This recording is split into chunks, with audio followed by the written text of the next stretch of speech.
Hello प्यारे बच्चों, welcome back to my channel Chanderi tuition classes में आपका बहुत बहुत स्वागत और वेलकम है। तो आज हम इस वीडियो में सीखेंगे प्रतिशत के सवाल, है ना। कुछ सवाल ऐसे होते हैं जो हर परीक्षा में आते हैं, जैसे कि मॉडल की परीक्षा में भी इस टाइप के सवाल आ सकते हैं, ठीक है। और भी बहुत सारी परीक्षाएँ हैं जो उसमें आप ऐसे सवाल करते हैं, या किसी क्लास में जैसे 6 में है, 8th में है ना, 7th में ऐसे सवाल हैं।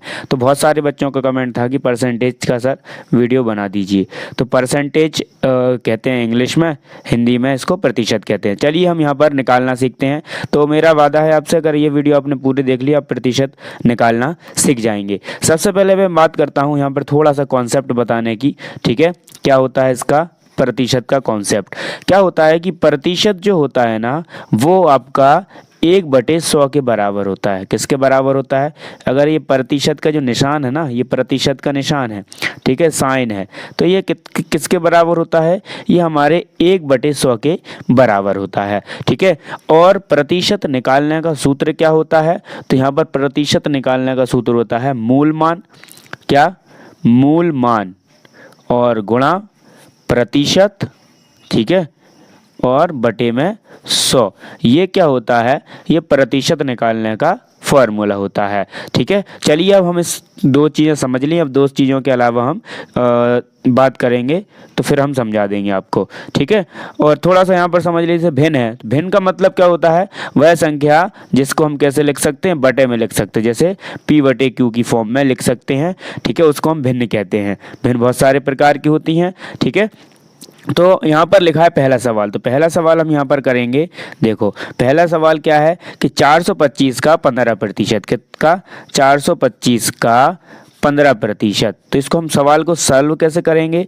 तो ये देखो, जब भी का सवाल में लगा आएगा ना, तो हम उसकी जगह क्या लगाएंगे? गुणा लगाएंगे। तो हम यहाँ पर क्या लिखेंगे? देखो सबसे पहले लिखेंगे हम 425, और का था तो क्या लगाएंगे? क्रॉस लगाएंगे, और 15 है तो 15, और ये प्रतिशत का क्या लिखते हैं हम? 1/100। तो मतलब यहाँ पर क्या लिखा हो जाएगा? ये 1/100। अब एक ऊपर लिखें या नहीं लिखें, कोई मतलब बनेगा नहीं, ठीक है। अब हम क्या करेंगे इसके बाद हमें क्या करना है? 425 लिख दिया, यहाँ तक समझ में आया। फिर हमने का भी लिख दिया, आपको का भी समझ में आ गया होगा, ठीक है। आ गया ना आपको का समझ में कि नहीं आया? आ गया ना, हाँ। अब उसके बाद हम क्या करेंगे? 425 होगा, ये 15। अब हमें इसको क्या करें कि यहाँ पर कुछ नहीं है, तो हम इसका साथ इसका गुणा कर लेते हैं, ठीक है। जैसे हमने यहाँ पर 1 लगा दिया, तो इसका गुणा नीचे का नीचे और ऊपर का ऊपर हो जाता है। तो यहाँ पर देखो गुणा करो, 15 एकम 15, 15 दूनी 30, 15 ती 45, 15 चौको 60, 15 5 75। तो 75 की कितनी आ गई हमारी? 5 आ गई, हासिल की आ गई 7, ठीक है। फिर 15 एकम 15, 15 दूनी 30, 30 और 7 37 की 7, हासिल की आ गई कितनी हमारी? 3 आ गई, ठीक है। 15 एकम 15, 15 दूनी 30, 15 ती 45, 15 चौको 60, 60 और 3 कितनी हो गई? 63। बटे में कौन है? ये 100 हो गए।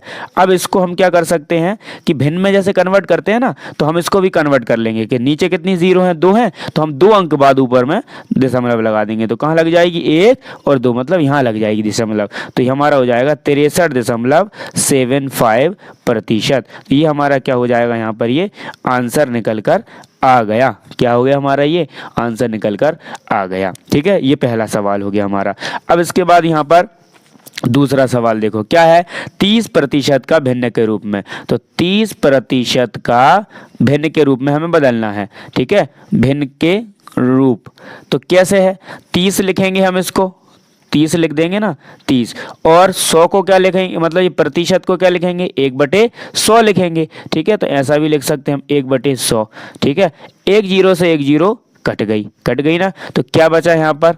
यह बचा 3/10। या तो हम 3/10 लिख देंगे, या फिर हम क्या लिख सकते हैं कि एक अंक नीचे लगा हुआ है, तो ऊपर हम एक अंक के बाद एक जीरो लगाए ना नीचे, तो एक अंक के बाद हम यहाँ पर जीरो लगा देंगे। तो ये हो सकता है ये वाला भी, तो ये भी हो सकता है आंसर, और ये भी हो सकता है प्रतिशत। तो ये दोनों हमारे क्या हो सकते हैं? यहाँ पर आंसर हो जाते हैं, ठीक है। तो ये हो गया।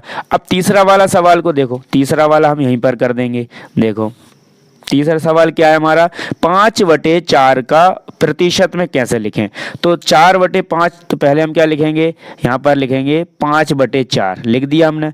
को प्रतिशत में लिखना है हमें, क्या लिखना है हमें, प्रतिशत में। तो प्रतिशत में आप समझ रहे हैं कैसे, तो हम गुणा करेंगे इसमें, किसका, 100 का हम गुणा कर देते हैं ना, तो ये प्रतिशत में लिखा हो गया। क्या हो गया, ये प्रतिशत में लिखा हो गया। अब इसको हम क्या करेंगे, सॉल्व करेंगे। तो इसको हम काट देंगे, है ना, भाग लगा देंगे। क्रॉस में क्या होता है, कट जाता है ना, तो काट देंगे हम इसको। तो 2 से काटेंगे तो 2 दूनी 4, और इसको काटेंगे 2 से तो 2 पंचे 10, और ये वाली 0 यहाँ से लग जाती है। ठीक है, फिर 2 से और काट देंगे, 2 एकम 2 और 2 दूनी 4, ठीक है, और 1 तो 2 पंचे 10, कितना हो गया, 25 हो गया। अब 25 का हम 5 से गुणा करेंगे तो हमारा आएगा 125। तो हमारा ये क्या आ जाएगा, 125 प्रतिशत आ जाएगा, ये हमारा आंसर कहलाएगा।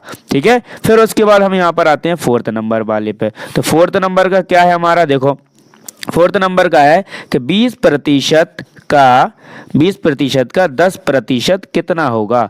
ठीक है, कितना होगा। तो हम क्या करेंगे, देखो, तो थोड़ा सा हम यहाँ पे स्क्रॉल करें।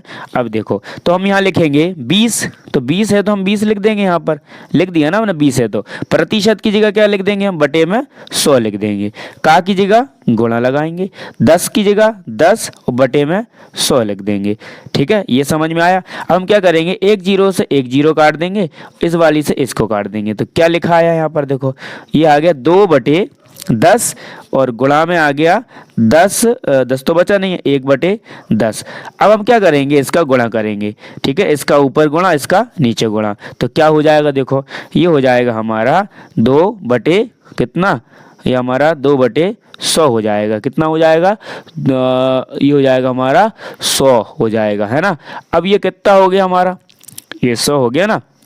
अब इसको हम क्या कर सकते हैं, अब ऊपर देखो कितने नंबर लिखे हुए हैं, कितने नंबर है, नीचे 100 लिखे हैं, ऊपर 1 अंक, तो मतलब 2 अंक के बाद दशमलव लगेगी। तो हम इसको कैसे लिख सकते हैं कि 2 लिख दिए और 0 लिख दिया, 2 अंक हो गए, अब दशमलव लगा के ये लिख देंगे। तो ये हमारा क्या हो जाएगा, प्रतिशत में कन्वर्ट हो जाएगा। तो इसको हम क्या कहेंगे, ये हमारा आंसर हो जाएगा। इसको या तो ऐसे कर दो, या फिर ये क्या कहलाएगा, ये 2% कहलाएगा। तो ये भी हमारा आंसर हो जाएगा। ठीक है, तो ये 2 तरह से हमने आंसर आपको कर दिए। तो आई होप आपको ये प्रतिशत का टॉपिक यहाँ पर क्लियर हो गया होगा, बहुत सारे कॉन्सेप्ट आपको समझ में आ गए होंगे। इससे ही रिलेटेड ऐसे ही कॉन्सेप्ट जानने के लिए चैनल को सब्सक्राइब कर लें और वीडियो को लाइक ज़रूर करें। और अगर इससे पहले अगर आपने नहीं देखा, चैनल पर नहीं थे, तो चैनल को सब्सक्राइब भी ज़रूर कर लें और अपने एक दोस्त को ज़रूर शेयर करें, क्योंकि यहाँ पर ऐसी ही रिलेटेड वीडियो और भी बहुत अच्छी वीडियो आप प्ले लिस्ट में जाकर देखें, बहुत अच्छी वीडियो यहाँ पर मैंने बना रखी है।